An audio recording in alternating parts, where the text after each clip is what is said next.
The prophet stories are amazing, are amazing. We like to hear the prophet stories, prophet stories. We like to hear the prophet stories, prophet stories. আসসালামু আলাইকুম। আসসালাম। কেমন আছো তোমরা? আলহামদুলিল্লাহ, আমরা ভালো আছি। আমরা আপনার কাছে নবীদের গল্প শুনতে চাই। মাশাআল্লাহ, খুব ভালো কথা। মুসলিমদের জন্য নবীদের গল্প অনেক দরকার। আজকে আমরা নবী মুসা ও হারুন আলাইহিস সালামের গল্পের প্রথম অংশ শুনব। তোমরা শুনবে তো? চলো তাহলে শুরু করি। বিসমিল্লাহ।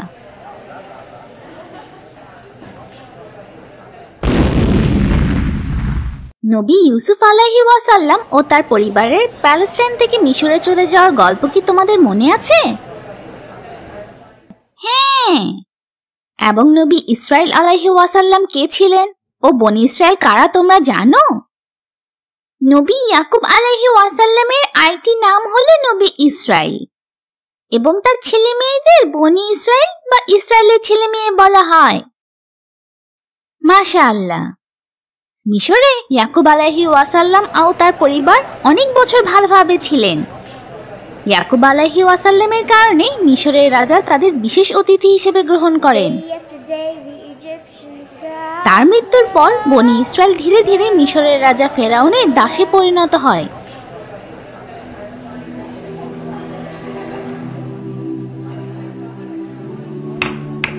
এই কষ্টের সময় বনি ইসরায়েলের পরিবার আল্লাহর রহমতে বড় হতে থাকে। প্রায় 400 বছর পর কাবুস নামে এক খারাপ ফেরাউন মিশর শাসন করা শুরু করে। সে খুবই খারাপ শাসক ছিল। সে তার প্রজা ও বনি ইসরায়েলদের তাকে দেবতা মানতে বাধ্য করেছিল। এমনকি সে তার প্রজাদের জন্য কিছু মূর্তিও বানিয়েছিল যাতে তারা মূর্তি পূজা করতে পারে। একদিন ফেরাউন স্বপ্নে দেখে যে প্যালেস্টাইন থেকে আগুন এসে মিশরের সব ঘর বাড়ি ও মূর্তি পুড়িয়ে ফেলছে, কিন্তু বনি ইসরায়েলদের কারো কোনো ক্ষতি হচ্ছে না। ঘুম থেকে উঠে তার স্বপ্নের অর্থ জানতে সে তার রাজ্যের সব থেকে বুদ্ধিমান লোকদের ডাকে। তারা বলে যে মিশরীয়দের ধ্বংস করার জন্য বনি ইসরায়েল পরিবারে একটি ছেলে জন্ম নিবে।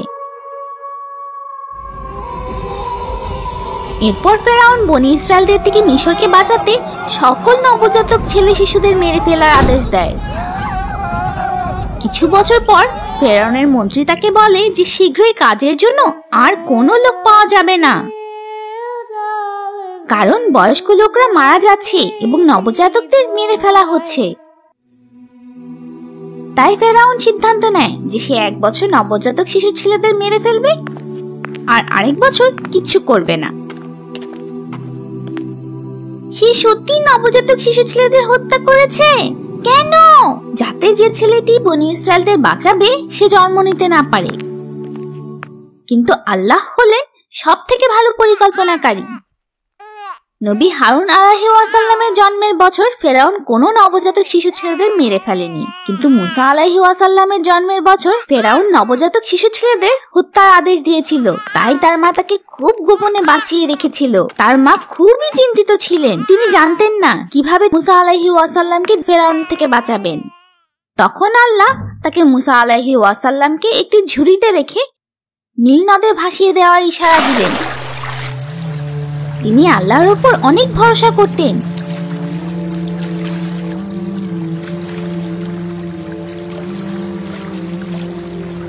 তাই তিনি আল্লাহর আদেশ মেনে নিলেন এবং তার মেয়েকে বললেন যাতে সে ঝুড়িটির পেছন পেছন যায়। আল্লাহর আদেশ অনুসারে নীল নদ ঝুড়িটিকে রাজার নদীর ঘাটে পৌঁছে দেয়। একজন দাসী সেই ঝুড়িটি পায় এবং ফেরাউন ও তার রানীর কাছে নিয়ে যায়। রানী খুব দয়াবান ছিলেন এবং আল্লাহর উপর বিশ্বাস করতেন, কিন্তু তার কোনো ছেলে মেয়ে ছিল না।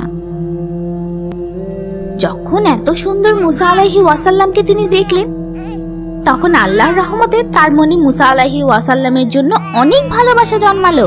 তিনি মুসা আলাইহি ওয়াসাল্লামকে জড়িয়ে ধরলেন ও ফেরাউনের কাছে অনুরোধ করলেন যাতে এই শিশুটিকে হত্যা না করে। তিনি আরো বললেন যে হয়তো এই শিশুটিকে তারা তাদের ছেলে হিসেবে গ্রহণ করতে পারে। ফেরাউন তার স্ত্রীর অনুরোধ রাখলো। এরপর রানী কিছু মহিলাদের ডাকলেন যাতে তারা মুসা আলাইহি ওয়াসাল্লামকে দুধ খাওয়াতে পারে, কিন্তু মুসা আলাইহি ওয়াসাল্লাম কারো কাছ থেকে খেলেন না। এই সময় মুসা আলাইহি ওয়াসাল্লামের বোন তাদের এক মহিলার কথা বলেন যে শিশুকে খাওয়াতে পারবে। তারা সেই বোনকে বিশ্বাস করে মহিলাটিকে নিয়ে আসতে বলে। তোমরা কি জানো সেই মহিলাটি কে ছিল? আমি জানি, মহিলাটি সেই শিশুর মা ছিল। মাশাআল্লাহ, ঠিক বলেছ। সেই মহিলা মুসা আলাইহি ওয়াসাল্লামের মা ছিলেন। আল্লাহর ইচ্ছা অনুযায়ী তিনি তার ছেলেকে ফিরে পেলেন এবং শিশু মুসা তার মায়ের দুধ খেতে শুরু করে। কিন্তু ফেরাউন সন্দেহ করে যে শিশুটি কেন অন্য সকল মহিলার দুধ পান না করে শুধু এই মহিলার দুধ পান করছে। কিন্তু মুসা আলাইহি ওয়াসাল্লামের মা নির্ভয়ে বললেন, আমার দুধ মিষ্টি ও সুগন্ধি, তাই কোনো শিশু আমাকে মানা করতে পারে না। এই কথা শুনে ফেরাউন চিন্তামুক্ত হলো এবং সেদিন থেকে মুসা আলাইহি ওয়াসাল্লামের মা নিশ্চিন্তে ফেরাউনের প্রাসাদে তার সেবা করতে লাগলো। একদিন শিশু মুসা আলাইহি ওয়াসাল্লাম ফেরাউনের দাড়ি ধরে জোরে জোরে টানতে থাকলো। এটি ফেরাউন ও তার লোকদের একটুও ভালো লাগেনি। এমনকি তারা ভাবে যে এটি সেই শিশু যে মিশর ধ্বংস করবে, তাই তারা শিশু মুসাকে মেরে ফেলতে চায়। কিন্তু ফেরাউনের স্ত্রী অনুরোধ করেন যাতে তারা নিষ্পাপ শিশুকে না মারে, তাই তারা শিশুটির একটি পরীক্ষা নিতে চায়। তার সামনে জ্বলন্ত কয়লা ও মুক্ত রাখা হয়। যদি মুসা আলাইহি ওয়াসাল্লাম মুক্ত ধরে তাহলে সে বুদ্ধিমান এবং তাকে মেরে ফেলবে। কিন্তু আল্লাহর ইচ্ছা অনুযায়ী শিশু মুসা আলাইহি ওয়াসাল্লাম জ্বলন্ত কয়লা ধরলেন এবং কান্না শুরু করলেন। তখন ফেরাউন শান্ত হলো। তাই মুসা আলাইহি ওয়াসাল্লাম নিরাপদে সেখানে রাজপুত্রের মতো বড় হতে থাকে। মুসা আলাইহি ওয়াসাল্লাম যখন বড় হয়ে গেলেন, আল্লাহ তাকে শক্তি, ক্ষমতা, জ্ঞান ও প্রজ্ঞা দান করেন। একদিন তিনি দেখলেন যে একজন মিশরীয় লোক একজন বনী ইসরায়েলকে আঘাত করছে। তখন তিনি রাগে মিশরীয় লোকটিকে আঘাত করলেন এবং সে সাথে সাথে মারা যায়। তিনি সাথে সাথে বুঝতে পারলেন যে তিনি একজন মানুষকে মেরে ফেলেছেন। তখন তিনি অত্যন্ত দুঃখিত হয়ে আল্লাহর কাছে ক্ষমা চাইলেন। এরপর থেকে তিনি সব সময় সবার প্রতি ধৈর্য ও দয়া দেখিয়েছেন। পরের দিন তিনি আরেকজন মিশরীয়র সাথে সেই বনী ইসরায়েলকে আবার ঝগড়া করতে দেখেন।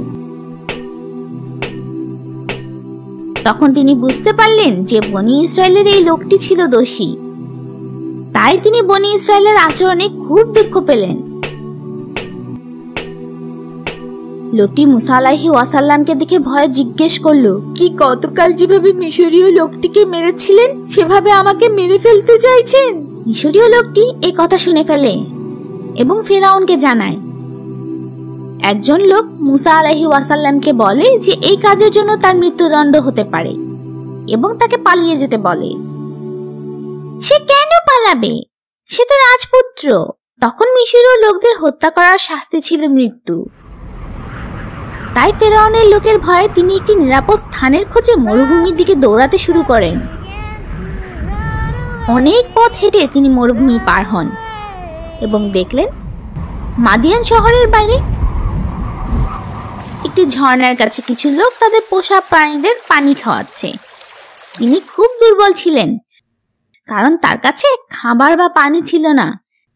তিনি একটি গাছের নিচে বিশ্রাম করছিলেন। কিছুক্ষণ পর তিনি দেখলেন যে দুই বোন তাদের পশুকে পানি খাওয়ানোর চেষ্টা করছে, কিন্তু পারছে না। মুসা আলাইহি ওয়াসাল্লাম তাদেরকে জিজ্ঞেস করলেন যে তারা কেন অপেক্ষা করছে। তাদের মধ্যে ছোট বোনটি বলল, আমরা ছেলেদের মাঝে যেতে পারি না। পশুদের যত্ন নেওয়া খুব কঠিন কাজ, তাই সাধারণত ছেলেরা এই কাজ করে।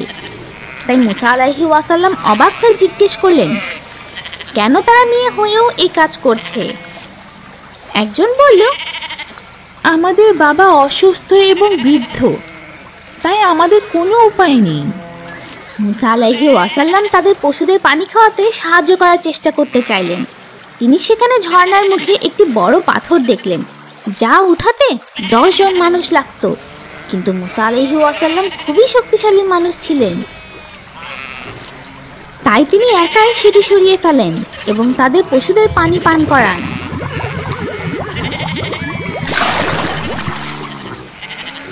এরপর পাথরটি আবার আগের জায়গায় রেখে দেন।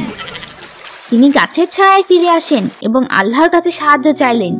সেই মেয়েদের তাড়াতাড়ি বাড়িতে ফিরতে দেখে তাদের বাবা খুবই অবাক হয়। তাদের বাবাকে তারা মুসা আলাইহি ওয়াসাল্লাম সম্পর্কে বলেন এবং তাদের বাবা নবীকে দাওয়াত দেওয়ার জন্য তার একজন মেয়েকে পাঠালেন। মুসা আলাইহি ওয়াসাল্লাম তাদের দাওয়াত গ্রহণ করলেন এবং তাদের বাবাকে তার অবস্থা সম্পর্কে সব বললেন, এমনকি কেন তিনি মিশর থেকে পালিয়েছেন সেটিও বললেন। তখন বৃদ্ধ মানুষটি তাকে বলল, ভয় করো না, তুমি খারাপ রাজ্যের কাছ থেকে পালিয়েছো। তুমি যদি চাও তবে আমাদের সাথে থাকতে পারো। মুসা আলাইহি ওয়াসাল্লাম খুব খুশি হয়ে গেলেন, কারণ তারা ভালো মানুষ ছিল এবং আল্লাহকে বিশ্বাস করত। সেই বৃদ্ধ মানুষটি কি নবী ছিল? কিছু জ্ঞানী লোক বলে যে তিনি নবী শোয়েব আলাইহি ওয়াসাল্লাম ছিলেন। আবার কেউ কেউ বলে যে নবী শোয়েব আলাইহি ওয়াসাল্লাম নবী মুসা আলাইহি ওয়াসাল্লামের অনেক আগে এসেছিলেন। ইবনে আব্বাস রাদিয়াল্লাহু আনহু এর মতে বৃদ্ধ লোকটি নবী শোয়েব আলাইহি ওয়াসাল্লামের অনুসারী ছিলেন, কিন্তু একমাত্র আল্লাহই ভালো জানেন। মেয়েদের মধ্যে একজন তাদের বাবাকে অনুরোধ করে যাতে তিনি মুসা আলাইহি ওয়াসাল্লামকে পশুদের যত্ন নেওয়ার কাজে নিয়োগ দেন, কারণ তিনি অনেক শক্তিশালী, পরোপকারী এবং বিনয়ী মানুষ ছিলেন। একথা শুনে তাদের পিতা মুসা আলাইহি ওয়াসাল্লামকে অনুরোধ করেন যাতে তার এক মেয়েকে তিনি বিয়ে করেন এবং অন্তত 8 বছর তার জন্য কাজ করেন। কিন্তু যদি মুসা আলাইহি ওয়াসাল্লাম তার জন্য 10 বছর কাজ করেন তাহলে তিনি বেশি খুশি হবেন। মুসা আলাইহি ওয়াসাল্লামের জন্য এটি খুব ভালো প্রস্তাব ছিল। তিনি বড় মেয়েকে বিয়ে করেন এবং বৃদ্ধ লোকটির জন্য দীর্ঘ 10 বছর কাজ করেন। এই 10 বছরে আল্লাহর ইচ্ছা ছিল তাকে এই মরুভূমির মাঝখানে রেখে নবী হবার যোগ্য করে তুলবেন। 10 বছর পর হঠাৎ তিনি কোনো পরিকল্পনা ছাড়াই মিশরে ফিরে যাওয়ার সিদ্ধান্ত নেন। তার স্ত্রী তার সাথে যোগ দেয়। পথে তারা হারিয়ে যায়, কিন্তু আল্লাহ তাদের তুর পাহাড়ে পৌঁছে দেন। রাতে তিনি একটু দূরে আগুন দেখতে পান। আগুন নেওয়ার জন্য তিনি সেখানে যান এবং একটি কণ্ঠস্বর শুনতে পান। এই কণ্ঠস্বর আল্লাহর ছিল, যিনি বিশ্বজগতের সৃষ্টিকর্তা। তাদের কথার সময় আল্লাহ মুসা আলাইহি ওয়াসাল্লামের ডান হাতে থাকা লাঠিটি ফেলে দিতে বলেন। আশ্চর্যজনকভাবে লাঠিটি একটি সাপ হয়ে যায়। মুসা আলাইহি ওয়াসাল্লাম সাপ দেখে ভয় পান এবং দৌড়তে শুরু করেন। আল্লাহ তাকে ভয় পেতে মানা করেন এবং সাপটি ধরতে বলেন, এবং সাপটি আবার একটি লাঠি হয়ে যায়। এরপর আল্লাহ তার ডান হাত তার কাপড়ের বাম পাশে রাখতে বলেন। হঠাৎ তার হাত খুব সাদা এবং চকচকে হয়ে ওঠে। মুসা আলাইহি ওয়াসাল্লামকে দুটি অলৌকিক ঘটনা দেখানোর পর আল্লাহ তাকে বনী ইসরায়েলদের ফেরাউনের অত্যাচার থেকে রক্ষা করার আদেশ দিলেন। মুসা আলাইহি ওয়াসাল্লাম মিশরীয় মানুষটিকে মেরে ফেলার কথা মনে করলেন। তিনি ফেরাউনের কাছে যেতে ভয় পাচ্ছিলেন, কারণ ফেরাউন তাকে সেই খুনের দোষে মেরে ফেলতে পারে। আল্লাহ তাকে ভয় পেতে নিষেধ করেন। মুসা আলাইহি ওয়াসাল্লাম তার কথা বলার ক্ষমতা, তার শক্তি বাড়িয়ে দিতে এবং তার ভাই হারুন আলাইহি ওয়াসাল্লাম, যার ইংরেজি নাম ছিল অ্যারন, তাকে একজন নবী হিসেবে গ্রহণ করার জন্য আল্লাহর কাছে অনুরোধ করলেন। আল্লাহ তার অনুরোধ রাখলেন। মুসা আলাইহি ওয়াসাল্লামের কি কথা বলতে সমস্যা ছিল? ছোটবেলা থেকেই তিনি ভালোভাবে কথা বলতে পারতেন না। জ্বলন্ত কয়লা এবং মুক্ত দিয়ে পরীক্ষার কথা কি তোমাদের মনে আছে? হ্যাঁ। কিছু জ্ঞানী লোক বলেন যে সেই ঘটনায় তিনি তার মুখে জ্বলন্ত কয়লা নিয়েছিলেন এবং তার জিহ্বা পুড়ে যায়। অন্যান্য জ্ঞানী লোকেরা বলেন তিনি মুখের মধ্যে কয়লা নেননি। সাধারণভাবে তার কথা বলতে সমস্যা ছিল। তার প্রার্থনা শেষে আল্লাহ তাকে সুস্থ করে দিলেন, কিন্তু এই ব্যাপারে আল্লাহই ভালো জানেন। নবী মুসা আলাইহি ওয়াসাল্লাম মিশরে তার ভাই হারুন আলাইহি ওয়াসাল্লামের সাথে দেখা করার জন্য রওনা হলেন। তাদের দেখা হবার পর আল্লাহ তাদেরকে ফেরাউনের কাছে যেতে নির্দেশ দিলেন এবং ফেরাউনকে বিনয়ের সাথে এক এবং একমাত্র আল্লাহর উপর বিশ্বাস করতে বলেন। মুসা ও হারুন আলাইহি ওয়াসাল্লাম ফেরাউনের কাছে যায় এবং তাকে এক আল্লাহর ইবাদত করতে বলেন। শক্তিশালী রাজা মনে করে যে তারা পাগল হয়ে গেছে। তিনি তাদের জিজ্ঞেস করলেন, তোমরা কি চাও? মুসা আলাইহি ওয়াসাল্লাম বনি ইসরায়েলদের মুক্তি দিতে এবং তাদের সাথে যেতে দিতে অনুরোধ করেন। ফেরাউন জিজ্ঞেস করল, কেন আমি আমার দাসদের ছেড়ে দেব? মুসা আলাইহি ওয়াসাল্লাম তাকে জানায় যে তারা তার দাস নয়, তাদের মালিক আল্লাহ। তিনি এবং তার ভাই আল্লাহর নবী। ফেরাউন তাকে বলে, যখন তিনি একজন বালক ছিলেন তখন তাকে রক্ষা করা হয়েছিল এবং তাকে অনেক বছর ধরে ফেরাউন যত্ন করেছে, কিন্তু তিনি একজন মানুষকে খুন করে পালিয়ে যান। মুসা আলাইহি ওয়াসাল্লাম তাকে বিশ্বাস করানোর চেষ্টা করে যে এগুলো সবই আল্লাহর ইচ্ছা, কারণ ফেরাউন বনি ইসরায়েলদের তার দাস হতে বাধ্য করেছে। ফেরাউন তাকে জিজ্ঞেস করল, আল্লাহ কে? মুসা আলাইহি ওয়াসাল্লাম তাকে সর্বশক্তিমান আল্লাহ সম্পর্কে বোঝানোর চেষ্টা করছিল, কিন্তু ফেরাউন অহংকারী ছিল। সে মুসা আলাইহি ওয়াসাল্লামকে হুমকি দেয় যে তাকে জেলখানায় পাঠিয়ে দেবে। মুসা আলাইহি ওয়াসাল্লাম তাকে দুইটি অলৌকিক ঘটনা দেখান। তিনি তার লাঠি ছুঁড়ে ফেলে দেন এবং লাঠিটি একটি বড় সাপ হয়ে যায়। তারপর তিনি তার ডান হাত বাম পাশে রাখেন এবং তার হাত খুব উজ্জ্বল ও চকচকে হয়ে ওঠে। অহংকারী ফেরাউন মনে করে যে এটি জাদু। সে তার লোকদের সাথে কথা বলে এবং তাদের কারাগারে বন্দী করে। তারপর তিনি একটি বড় অনুষ্ঠানের সময় মুসা আলাইহি ওয়াসাল্লামের সাথে প্রতিদ্বন্দ্বিতা করার জন্য দেশের সব থেকে ভালো জাদুকরদের ডাকে। সেই অনুষ্ঠানে মিশরের সকল মানুষ এসেছিল। ফেরাউনের সেরা জাদুকরদের এবং একমাত্র ব্যক্তি যিনি নিজেকে আল্লাহর নবী হিসেবে দাবি করেন, তাদের মধ্যে প্রতিযোগিতার কথা শুনে আরো বেশি লোক আসতে শুরু করে। ফেরাউন কেন একে জাদু ভেবেছিল? সেই সময় মিশর জাদুতে অনেক উন্নত ছিল। ভালো জাদুকরকে সবাই সম্মান করত। প্রতিযোগিতা শুরু করার আগে মুসা আলাইহি ওয়াসাল্লাম জাদুকরদের আল্লাহর অলৌকিক ঘটনা নিয়ে মিথ্যা না বলার জন্য বলেন। যদি তারা মিথ্যা বলে তবে আল্লাহ তাদের একটি বড় শাস্তি দিয়ে ধ্বংস করবেন। মুসা আলাইহি ওয়াসাল্লামের কথায় তারা ভয় পায়, কিন্তু তারা টাকা এবং সম্পদের জন্য লোভ করে। তারা তাদের জাদু দেখাতে শুরু করে। প্রথমে তারা তাদের রশি মাটির ওপর ছুঁড়ে ফেলে। জাদুর বলে তাদের রশি সাপ হয়ে যায়। মানুষ তা দেখে অবাক হয়। এটি দেখে ফেরাউন ও তার লোকেরা খুব খুশি হয়।